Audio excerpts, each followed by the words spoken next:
तो प्रसंग चल रहा है कि एक सतनाम के जाप को अधिकारी इस दास से प्राप्त करके एक भी सांस अपने स्वरित और निरत, मन और पवन, इन चारों पदार्थों को एकत्रित करके लेना है। कबीर साहब कहते माला तो कर में फिरे और जिव्या फिरे मुख माही, मनुआ तो चहूं दिस फिरे, ये तो सुमरण नाही। कबीर साहब कहते हैं कि हाथ में तो माला मणिया घूम रहा है और जीभ मुख में घूम रही है और मन कहीं घूम रहा है, ये सुमरण नहीं होता। कहते हैं स्वरित नृत मन पवन पर और सतनाम का वो जाप लगातार चले। स्वरित नृत मन और पवन इकट्ठे रखे। जैसे आप सिमरण करते हो, सांस के सिमरण सतनाम दिया है, या प्रथम मंत्र भी जाप करते हो, उस पर ये ध्यान रखे कि जैसे आप प्रथम मंत्र बोला प्रथम मंत्र का, तो ये सोचा ये किसके विषय में है। 5-4 जो लगातार जो मंत्र करें, 5-4 बार ये अभ्यास करें ये किसका है, और उसके बाद बेशक शीघ्र करो, लेकिन ये ध्यान रहे मैं बोल क्या रहा हूँ। अब बोलते हो सत सुकृत अवगत कबीर, तो फिर इस क्या बोल रहा हूँ ये शब्द है, इस शब्द के साथ इस चित्त यानी मन को लगाना है और ध्यान रहे कि मैं क्या बोल रहा हूँ, कौन से अक्षर का उच्चारण कर रहा हूँ। तो इसमें स्वरित और नृत अपने आप रहेगी कि किस जाप को कर रहा हूँ। स्वरित नृत मन और पवन। पवन माने वायु, जो श्वास के सिमरण से संबंधित है। ये कि इस पर श्वास जब जाप करो तो इसके साथ ये सांस भी ध्यान हो कि मैं बाहर कौन सा छोड़ रहा हूँ, अंदर कौन सा ले रहा हूँ और कौन मंत्र का उच्चारण कर रहा हूँ। ये आपकी स्वरित और नृत्य में रहना चाहिए। मैं के बोलूँ हूँ, अपनी सुरती उस पर लाए रखे। सुरती समझो आत्मा के कान हैं और नृत्य जो है आत्मा की आंखें हैं, ऐसा समझ कर दो। अब जैसे सुमन करते हो तो क्या मैं बाहर छोड़ रहा हूँ, कौन से मंत्र का उच्चारण अपने आप होता, श्वास से महसूस होता मैं क्या बोल रहा हूँ, उस पर ध्यान रहे अंदर क्या ले रहा हूँ। तो ये सुमन बना आपका ध्यान कहीं और श्वास करें जाओ खेचम खेचा, इससे कोई लाभ नहीं।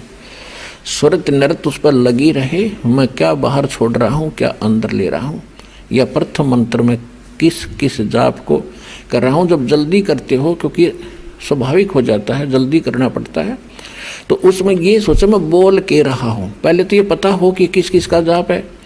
ये 2-4 बार अभ्यास करके फिर बेशक केवल शब्द पर ही ध्यान रख सकते हो। के बोल रहा हूँ,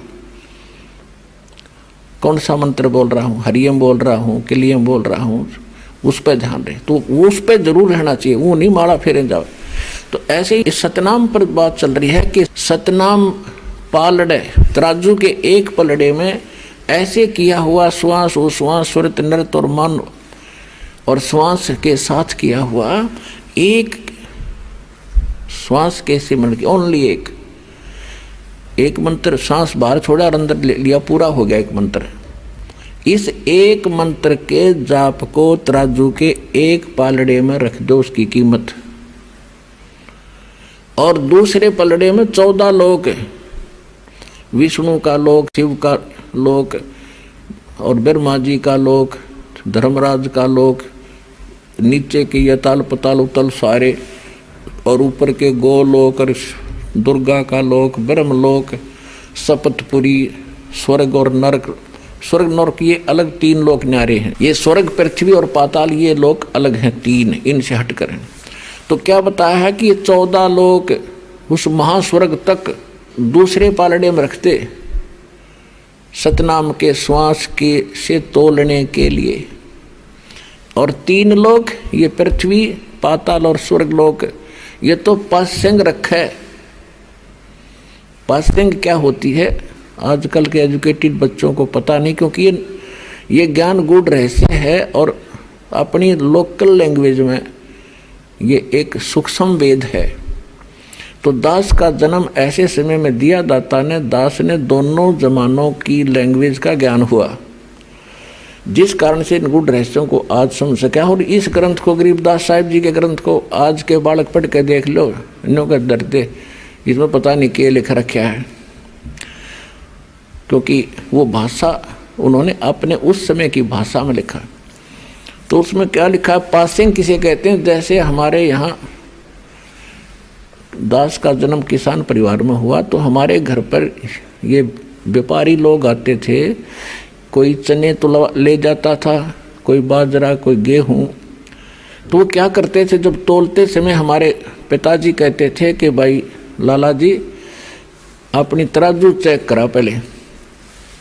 वो देखते थे अगर थोड़े से अनबैलेंस्ड होती, वो सौदा करने आया था, जैसे गेहूं का ढेर पड़ा है और उसी को तोलना था, तो गेहूं ही एक मुट्ठी उठाई उस ढेर में से, और तराजू को एकसार करने के लिए, एररलेस करने के लिए, उसकी त्रुटि निकालने के लिए एक पलड़े में वो थोड़े से गेहूं डाल देता था, 2-4 ग्राम, और जिससे वो डिफेक्ट तराजू का ख़त्म हो जाता था, तो उस तरफ बट्टे रख देता था।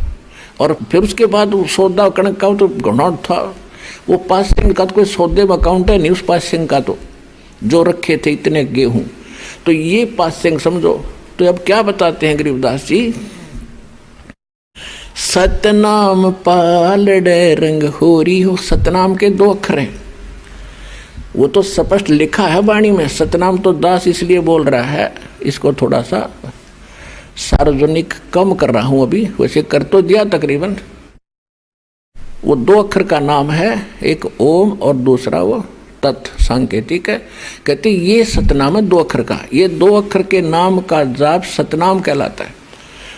तो कहते सतनाम पालड़ रंग होरी हो, और 14 लोक चढ़ावे राम रंग होरी हो। 3 लोक पासेंग धरे रंग होरी हो, तो ना तुले तुलाया राम रंग होरी हो। ओए होए, अब एक सिमरन की ओए होए इतनी कीमत है।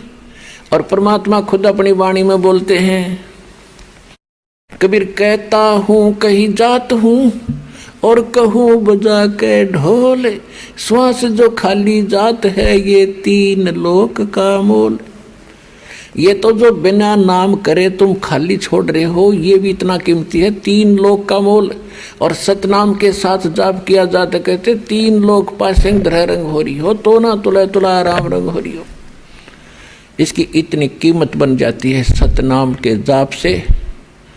और फिर सारनाम, ओए होए, उसका तो कहना है कि आपके ऊपर जो परमात्मा ने रहम किया है उसका कोई एस्टीमेट लगा कर दास नहीं बता सकता, कितनी दया आपके ऊपर हुई है। यहाँ आना आसिक खेल है। आप देख लो हरियाणा के लोग कितने आ रहे हैं, और मध्य प्रदेश, उत्तर प्रदेश, राजस्थान, वहाँ से कैसे आ रहे हैं। तो कहते हैं अभी तक इन्होंने ज्ञान नहीं, या इनके इतने अच्छे संस्कार नहीं बने हैं जो यहाँ तक पहुँच सके। तो एक दिन ऐसा आवेगा, परमात्मा ने बोल रखा, पूरा विश्व ने ही ये ज्ञान स्वीकार करना ही पड़ेगा, और कोई विकल्प नहीं है, नहीं तो घने दुखी हो जाएंगे।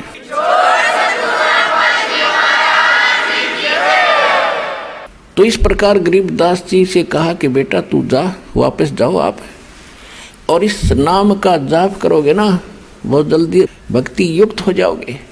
गरीबदास जी 61 वर्ष की उम्र में, 61 वर्ष रहे शरीर में, 61 वर्ष की उम्र में सब इच्छा से शरीर छोड़ा था।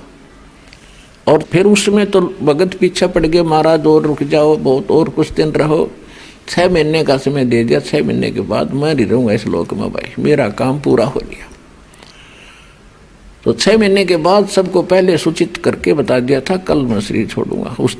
उस दिन भादवा उतरते की द्वादशी को, और सन 1778 में गरीबदास जी 61 वर्ष की आयु में बैठे बैठे शरीर छोड़ के अपने चले गए थे। क्योंकि जिसने वो लोक देख लिया यहाँ रह सकता है। आपको तो वैसे तो ज्ञान से ही दास आपको इतना प्रेरित कर देगा कि आपकी आस्था यहाँ से हटकर 100% वहाँ लगेगी, तभी वहाँ जा सकोगे। ये नहीं है कि आप यहाँ की व्यवस्था, जैसे बच्चे हैं या भाई बहन माता पिता हैं इनको भी प्रेरित करो, इनको भी समझाओ, साथ रखो अपने।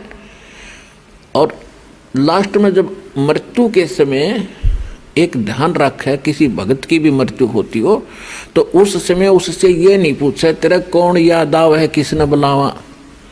उसको ये कहे सुरतीला सतलोक में कदे उड़ जया पोते पोतिया में पीछा छुटवा ले, टाइम है तेरा।